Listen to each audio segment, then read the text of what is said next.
Good morning, everyone. Let us start this session of engineering graphics. So during the last lecture, that is your first lecture, we have seen the introduction of the engineering graphics. So we will take the quick review what we studied yesterday, and then we will start with the today's topic. So we have seen the course structure. So for the engineering graphics, we have course and laboratory. Okay. So the course carries 75 marks, including your 15 marks internal assessment and 60 marks your final exam. Then laboratory structure, it has total 50 marks, that is your final practical exam. Okay. And the laboratory consists of 20 marks term work and 5 marks your attendance. So 25 marks total term work. Then we have discussed the course outcomes. So all these course outcomes, they are based on each module. So total we have 6 course outcome.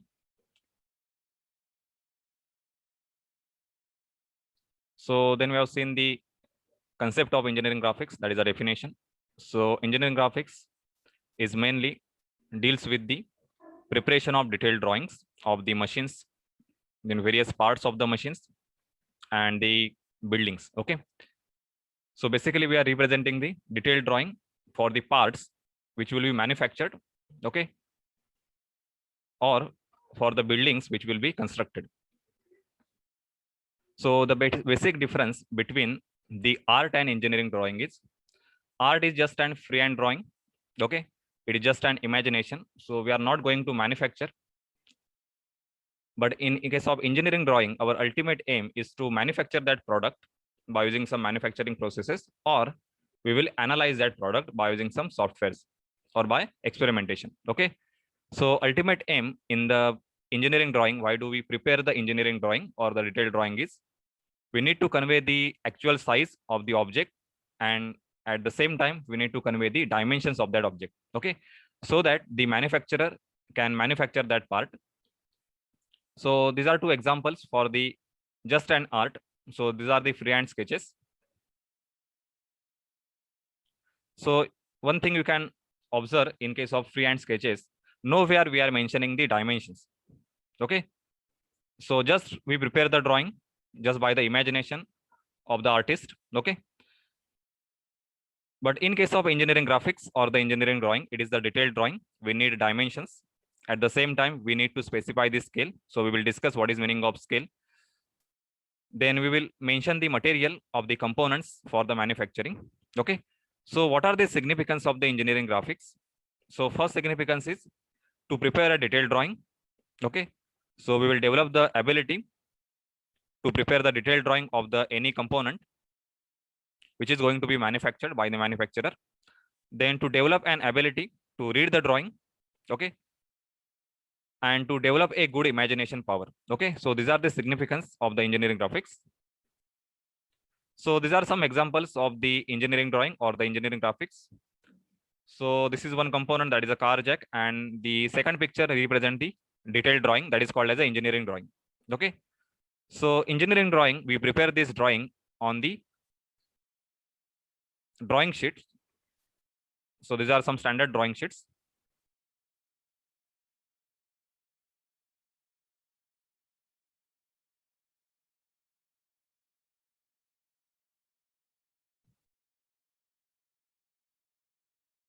So then we have seen the graphical language. So basically engineering graphics is the graphical language. So graphical language has two parts. One is the art that we call as a freehand sketches, and second is the detailed drawing that we call as a engineering drawing. So again, engineering graphics based on its application, it is divided into mechanical, electrical, electronic, and the civil engineering. Okay. So this is one example for the mechanical drawing. So basically mechanical drawing deals with the mechanical components and the assemblies. So this is the example of the centrifugal pump, which is assembled with the motor. And the second drawing represent the engineering drawing. Okay. So it represent the detailed components of this assembly. And at the same time, it gives the dimensions. Okay. So this is second example of the turbine. Then it is the electrical drawing. So basically electrical drawing, it deals with the electrical machines. or the devices which are used for the power transmissions. So this is the example of the transformer, and this is the detailed engineering drawing. Then we have the electronic drawing. So we prepare the drawing for the circuit boards, then wiring diagrams. Okay. So this is the electronic drawing. And last we have the civil drawing. So you must have familiar with the such type of drawings. So this is the detailed building plan. So then we started with the module 1. So in the module 1, the first point is the basic introduction. Then we have the significance of the engineering drawing. Then usage of drawing instruments. So we have seen the various drawing instruments. So first is the roller scale to draw the parallel line. Then mini drafter this is used for the orthographic drawing. So we can draw exactly vertical and the horizontal line. So I will explain the detailed use in the next lecture. Then we need set square, protractor, and the compass. And we need A3 size drawing book. Okay. So all the students must have the A3 size drawing book, at least from the next lecture. So try to arrange A3 size sketchbook. If you don't have the A3 size sketchbook, then we have to draw all the drawings on your simple notebook. Okay. So then we have seen the various types of lines. So in that we have continuous thick line, which is used for the outline of the object. Then continuous thin line, which is used for the dimensions. And also it is used for the projections. Then we have continuous thin narrow freehand drawing. So if you want to show the cut part, okay, or if you want to remove some part from the object, then we will use such type of line. Then we have the zigzag line, that is called as a long break line. So long break line, it is used to minimize the length or to reduce the length of the object. Then we have dash line to show the hidden parts. Then chain thin long dash dotted line, which is used for the center line or the symmetry line, or which we use for the pitch circle. So these are some applications of that lines. So we have discussed yesterday.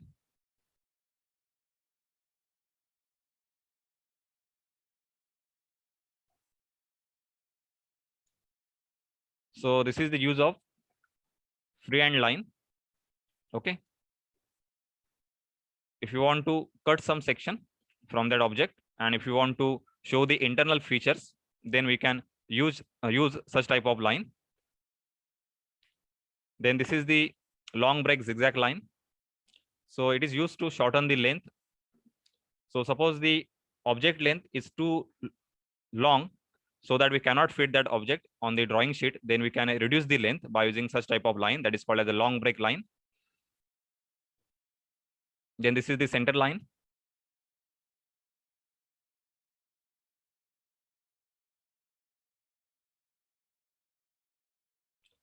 So then we were discussing about the dimensions.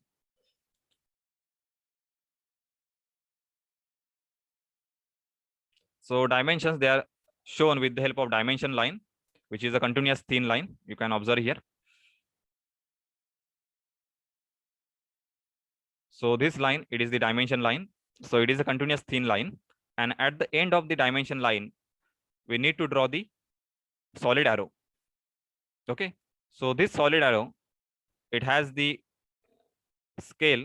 So this is 3 and this is 1. Okay. That means if you take the height as a x, then its width will be 3x. Okay. And the extension lines, they are also continuous thin line. So these are the continuous thin lines. And generally, the dimension line, it is drawn at distance 6 to 8 mm from the actual geometry. Okay. So then we have discussed two methods. One is the align method and second is the unidirectional method. So in the align method, so this is the first drawing that represents the align method. So all the dimensions, they are written exactly perpendicular to the dimension line. Okay. So you can observe everywhere these dimensions are written perpendicular to the dimension line. Okay. So this is called as a align method. But in case of unidirectional method, observer can read all the dimensions just from the bottom of that drawing. Okay. So all these dimensions, they are parallel to each other. Okay. So this is called as a unidirectional dimension method. So in actual drawing, we can follow any one method, either align method or unidirectional method. Okay. But generally unidirectional method, it is used for the large drawing sheets. So we have seen the example where do we use the unidirectional method. This is used for the automobile drawing, then aeroplane drawings. So this was the last point. That is the method of dimensioning, align and unidirectional method. So next we have the general rules for the dimensioning. So you can note down these rules or you can just take the screenshot of this slide. So just I will read it out.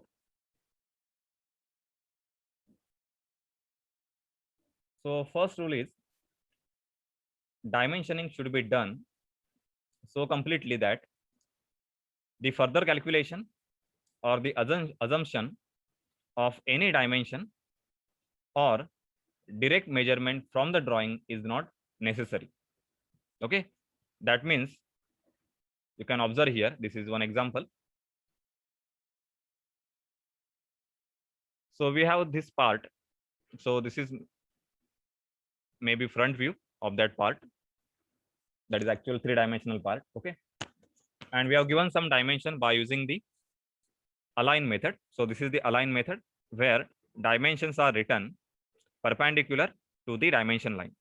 Okay, now you can observe all the dimensions are given.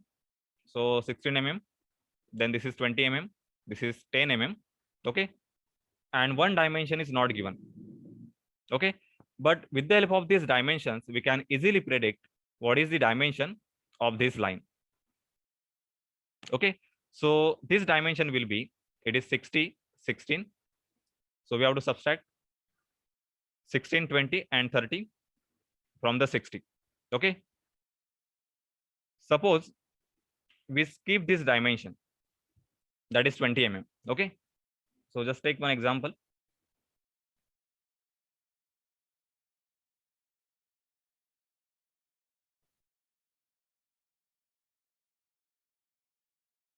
So we have the dimensions given like this. This is 60 mm. Then we have this is 16 mm. And we just mention this dimension. We do not mention this dimension and this dimension. Okay, then it is difficult for the reader to identify these two dimensions. Okay, so just by reading we cannot find out this dimension. So we need to measure by using the scale this dimension and at the same time this dimension. Okay, so we need to specify all the necessary dimensions. So it will be easy for the reader or the engineers who will refer that drawing. So this is the first rule for the dimensioning. Then the second rule is every dimension must be given, but none of the dimension should be given more than once. Okay, that means we should not repeat that dimension. So we can take the example. So suppose we have one 3-dimensional object.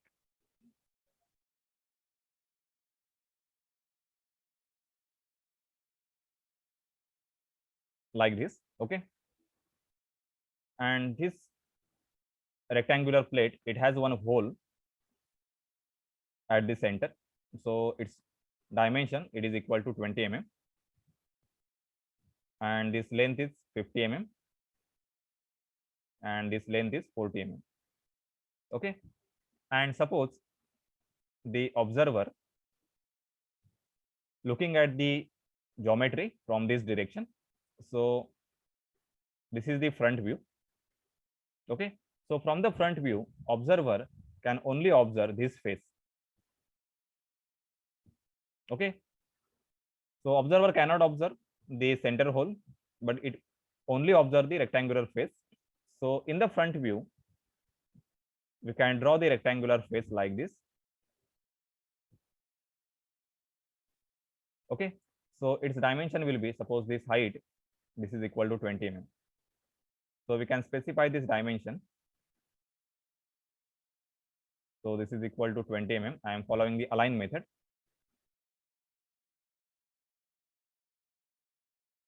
Then this is equal to 50 mm.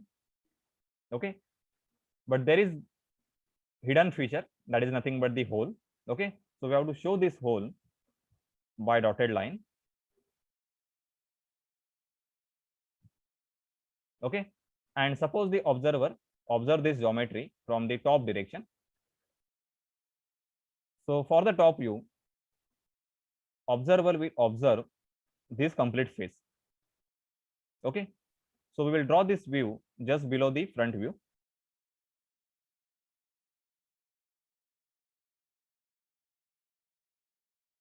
Like this. Okay, and we will show the center hole. So here now we will specify the dimension. So already we have given the 50 mm length. Okay, so we should not repeat this length in the top view. So we will repeat that dimension. Okay, so only we have to specify the width, that is equal to 40 mm, and the diameter of this center hole. Okay, so this diameter, so this is equal to 20 mm. So we should not give the diameter again in the front view. So this is meaning of repeating the dimension. Okay, so we should avoid the repeating the dimension. So this is the second rule. Then third rule is a dimension should be placed on the view where its use is shown more clearly. Okay, so basically this is used in case of assemblies. So I will explain when we will draw the assembly drawing. Then fourth rule is dimension should be placed outside the view unless they are clearer and more easily read inside. Okay, that means we should avoid the dimension on the view itself.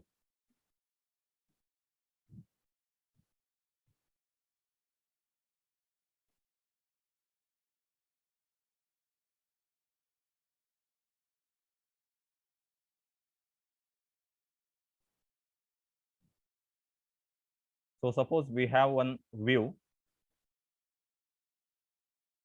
like this. It has one center hole, and there are number of circles or circular hole like this. Okay, so for such type of drawing, we should avoid the dimension giving on the view itself. So we can use the extension lines. So suppose we want to specify the diameter of this small circle.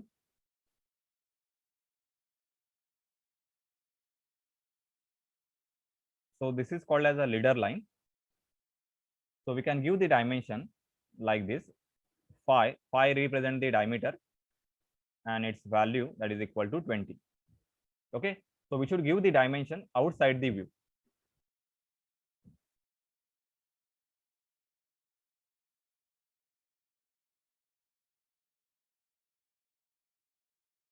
So you can observe here how the dimensions are given. So this last drawing. Okay, so these dimensions, they are mentioned just outside this view. So such type of dimensions help the observer to read it easily.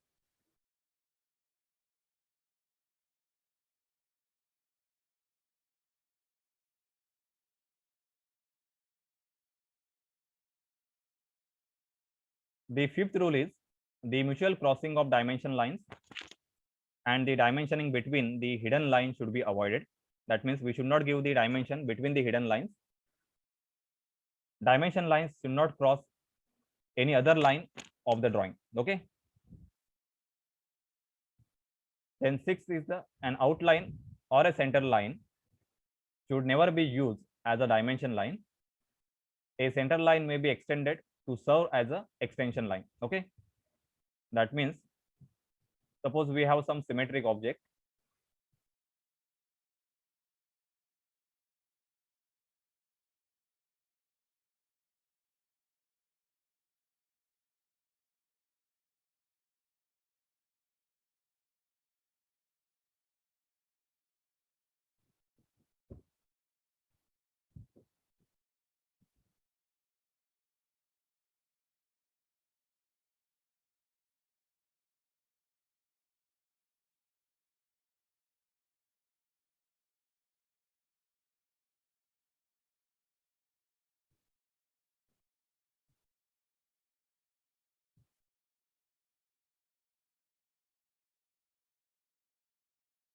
So suppose we have one object which is a rectangular plate, and at the center we have one circular hole.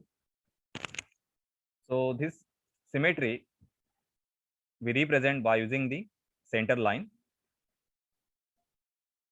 So center line is drawn like this. It is a long chain line. Okay.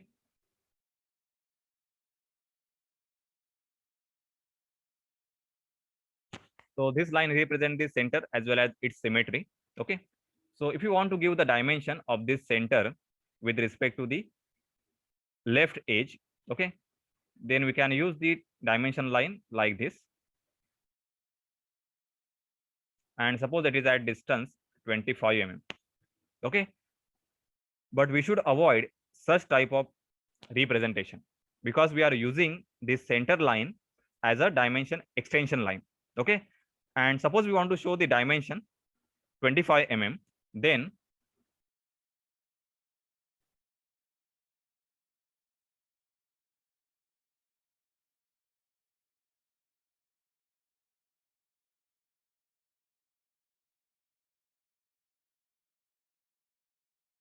we should limit the dimension line up to this edge. Okay.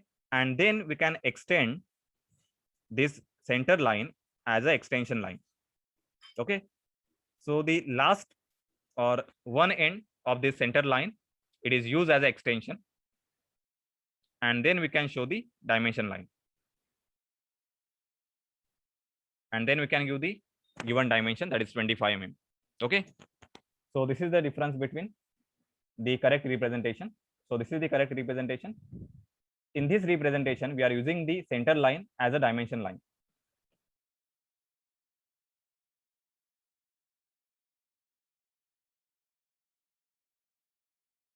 And generally, we use the align method for the dimensioning.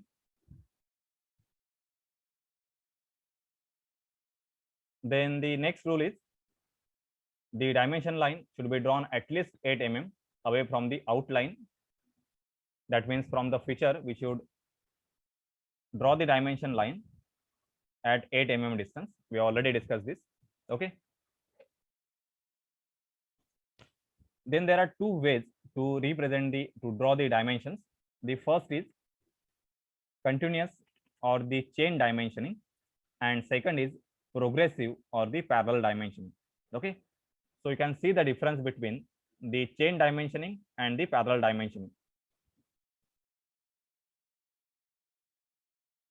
So here the first drawing, it represents the chain dimensioning. Okay. So in the chain dimensioning, we do not show all the dimensions. Okay. So here this dimension is shown, that is equal to 16 mm, and these two dimensions are shown, that is 20 mm. Okay. In order to show this dimension, we have shown the total dimension from left edge to the right edge.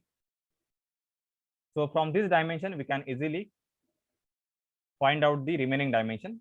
So such type of method, this is called a chain dimensioning.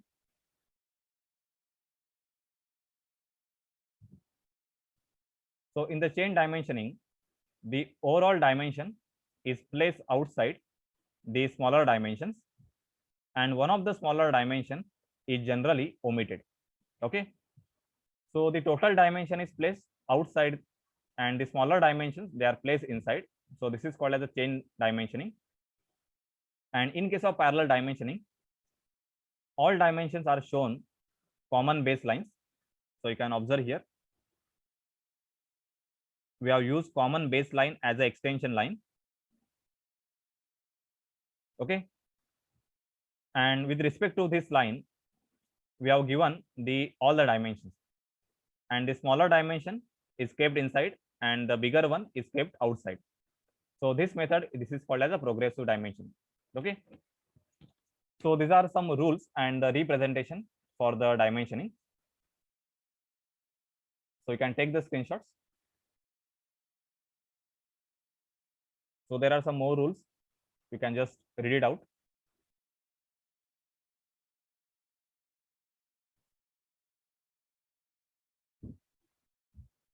You just take the screenshot.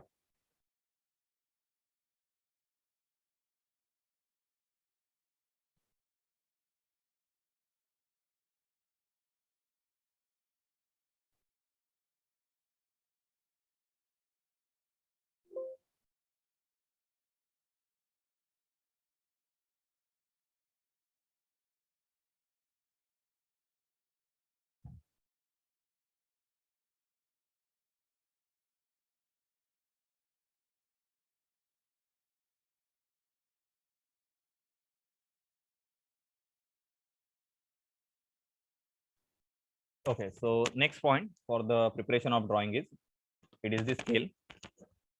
So what is meaning of a scale?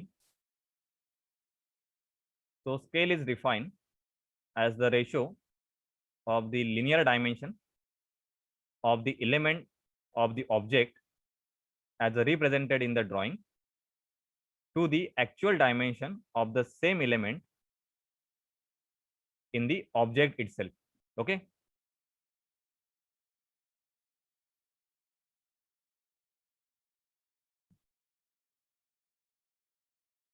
So we will understand this scale with the help of one example.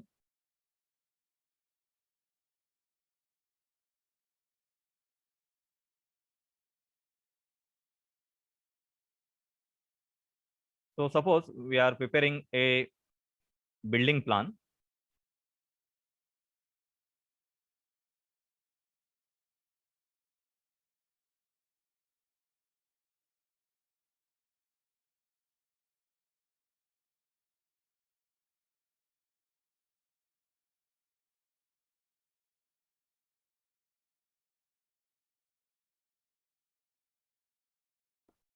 Okay, so I've shown just a wall for that building. This total length, this is equal to 10 meter, and this height, this is equal to 3 meter. Okay, so these are the actual dimensions of this building, and we need to prepare its plan, that means its detailed drawing. So on the drawing sheet,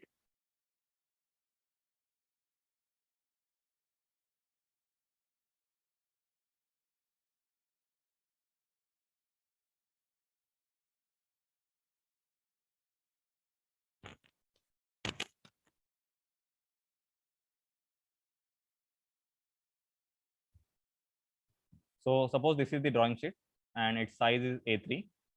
Okay, so generally A3 size, its length is, this is equal to 420 mm, and this height, this is equal to 297. Okay, so we cannot show this 10 meter as it is on this drawing sheet. Okay, and therefore we need to reduce the 10 meter to a proper length so that we can fit this dimension 10 meter as well as 3 meter on this A3 size drawing sheet. Okay, so therefore we need to convert this into a smaller length, and then we will use the scale. Okay, so therefore we will select a scale. Suppose we want to reduce this. Right now this is 10 meter.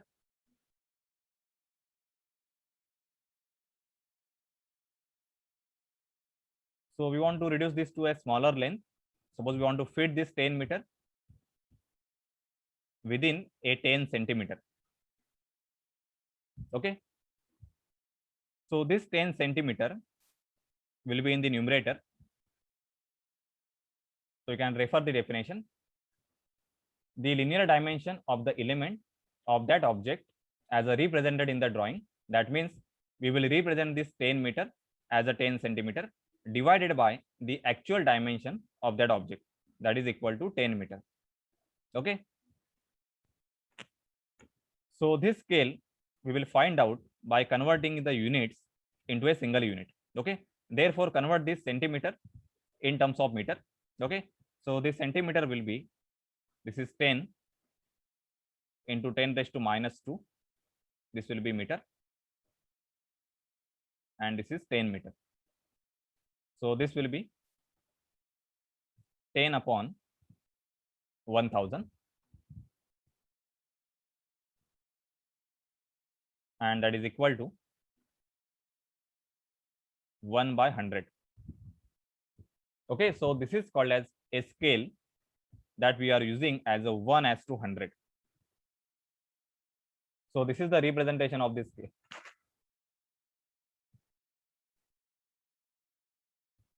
Okay, that means we are reducing the dimension by 100 times so that we can fit this length on the A3 size drawing.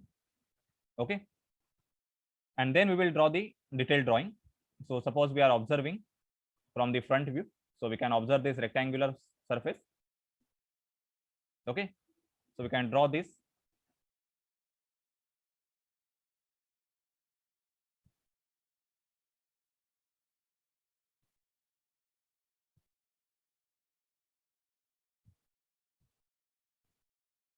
we will represent the dimension as it is.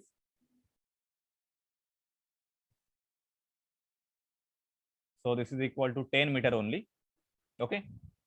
But here we will mention the scale. This is 1 as to 100. Okay. That means if any of the dimension is not given, and suppose we want to measure that dimension. So suppose this dimension is not given. Okay. But if you measure this dimension, then this will be, so right now actual dimension is 3 meter. Okay. So this will be 100 times less compared to actual dimension.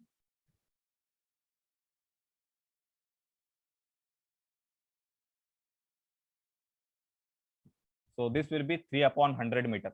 Okay. That means this is equal to 3 centimeter. So if you measure this dimension by using a scale, then we will get this dimension as a 3 centimeter. And in order to find out the actual height of this building, we need to multiply this by the scale used. Okay. So your actual dimension will be, this is 3 centimeter.